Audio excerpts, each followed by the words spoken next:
Salut la team, j'espère que vous allez bien. Après le gros training d'hier, aujourd'hui on vous propose un 4-time un petit peu plus court. Donc là, sur ce 4-time, vous aurez 3 tours avec 2 mouvements différents seulement. Vous allez démarrer avec 20 dumbbell squat snatch.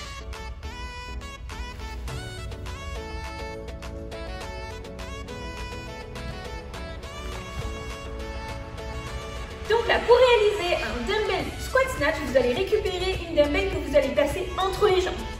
Vous allez regarder vers l'avant, sortir la poitrine.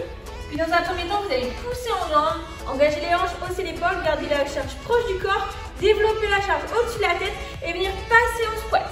N'oubliez pas de venir en extension complète pour valider la répétition avant de changer de bras. Donc là, le mouvement se fait vraiment en continu. Il n'y a pas de temps d'arrêt entre le snatch et le squat. Vraiment, les deux se font de façon combinée. Si jamais vous avez des difficultés à réaliser les dumbbell squat snatch, vous pouvez réaliser un snatch et un overhead squat.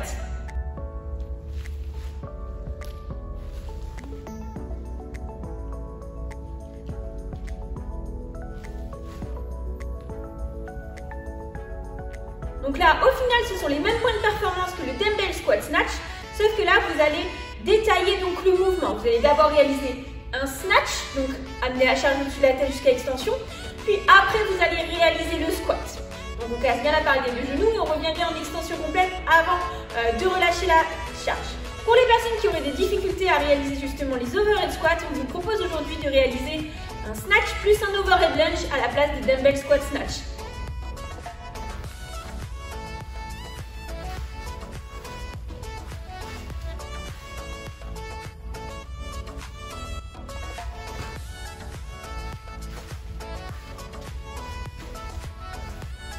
Donc là, vous allez de nouveau réaliser un dumbbell snatch, mais au lieu de réaliser cette fois-ci un squat, vous devrez réaliser 2 lunges pour valider une répétition.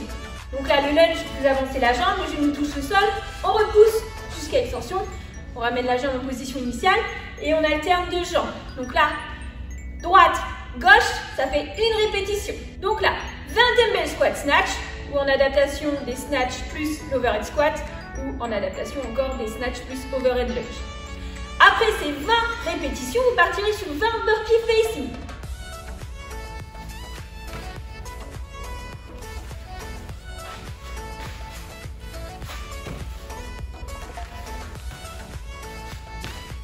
Pour réaliser un burpee facing, vous allez donc poser la charge que vous avez utilisée pour les snatchs au sol.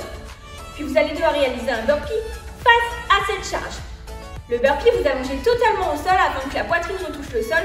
Vous vous redressez et vous allez devoir sauter au-dessus de cette charge. Une fois que vous avez sauté, demi-tour, vous vous replacez face à la charge et ainsi de suite. On vous conseille sur ce mouvement de descendre les 2 pieds en même temps, puis de remonter un pied après l'autre. Veillez aussi à être proche de la charge afin d'éviter de piétiner pour aller jusque votre charge pour sauter au-dessus. N'oubliez pas qu'il faut sauter pieds joints. Après ces 20 burpee facing, vous repartez sur des dumbbell squat snatch, mais cette fois-ci avec 10 répétitions. Vous pouvez de nouveau adapter avec les snatch plus l'overhead et les snatch plus les lunges. Et après ces 10 dumbbell squat snatch, on part donc sur 10 burpee facing. Une fois que vous avez fait ces 20, 10 répétitions, vous avez fait un tour, il faudra en valider 3 aujourd'hui. Concernant l'échauffement, aujourd'hui vous allez partir sur un AMRAP de 6 minutes. Donc là, durant 6 minutes, vous allez enchaîner les mouvements. Vous allez partir sur un format de répétition croissant. Donc vous ferez 2 répétitions de chaque mouvement, puis ensuite 4, puis 6, puis 8, puis 10, etc. Vous augmenterez de 2 répétitions jusqu'à arriver aux 6 minutes.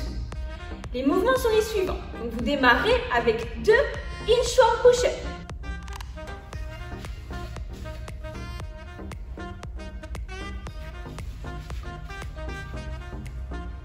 Donc là, départ debout, vous placez les mains au sol, vous avancez jusqu'à amener les mains en position planche. Vous réalisez ensuite un push-up. Donc là, vous engagez les coudes proches du buste, la poitrine touche le sol et on repose jusqu'à extension complète. On ramène les mains, on se redresse et on enchaîne.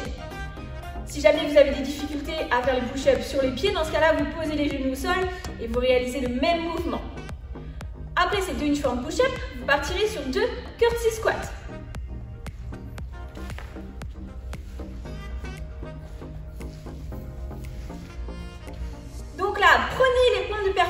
reverse lunge. Donc vous allez reculer la jambe, sauf qu'au lieu de l'amener droite, vous allez l'amener sur le côté. Vous posez le genou au sol, vous repoussez, vous revenez en position initiale et vous alternez deux jambes.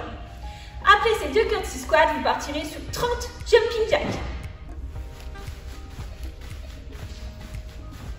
Donc là, on démarre les pieds joints, les mains le long du corps et vous allez écarter les bras et les jambes en même temps de manière très dynamique.